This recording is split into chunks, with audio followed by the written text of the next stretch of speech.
guys এই গছৰ পৰা মানে আপোনাৰ ধৰক ৰাস্তা পাৰ হ'ব পৰা নাই কি গাইস এয়া চাওক গাইস কেনেকৈ আহিবলগীয়া হৈছে এটাই ৰাস্তা বনাই গৈছে মানে জংঘলত আহিছোঁ আমি যাত্ৰা কৰিবলৈ ৰাস্তাটো জংঘল বনাই দিলে জংঘল মানে কি আৰু ভাই লোক জংঘল মানে বিশেষ জানিবলগীয়া একো নাই জংঘল মানে দুখ পাইছোঁ জংঘল মানে এটালৈকে যায় গোটেই দেখিব পাইছে আপোনালোকে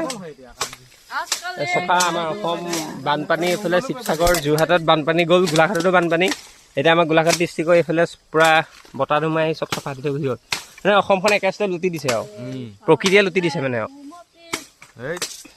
গোটেই চফা ঠাণ্ডা লাগিছে কিন্তু ওলাবনে ৰাস্তা যেনতেন পাহাৰছো আৰু চাওক দিয়া আজি আৰু ক'ত সোমোৱালি বাৰু চালা रास्ता नहीं रहा ये जंगल रहा अभी जंगल हो गया जंगल भी हो सकता है হ'ব হেপি কাটিব নালাগে বহি লাগিব বৈ ওলাই গৈ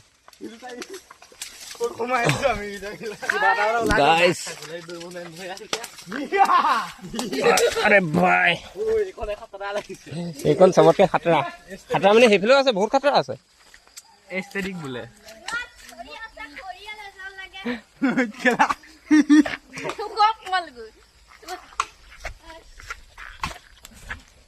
তামোল তামোল ডাঙৰ কাটি নিব পাৰে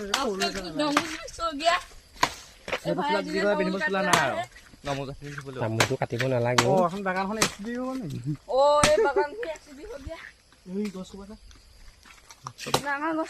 গছকেইটা মানুহে সৈতে গছো ভাঙি যাব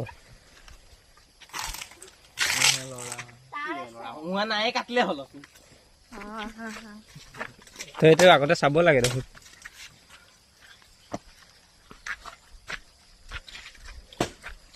ফুল ৰাস্তা ব্লক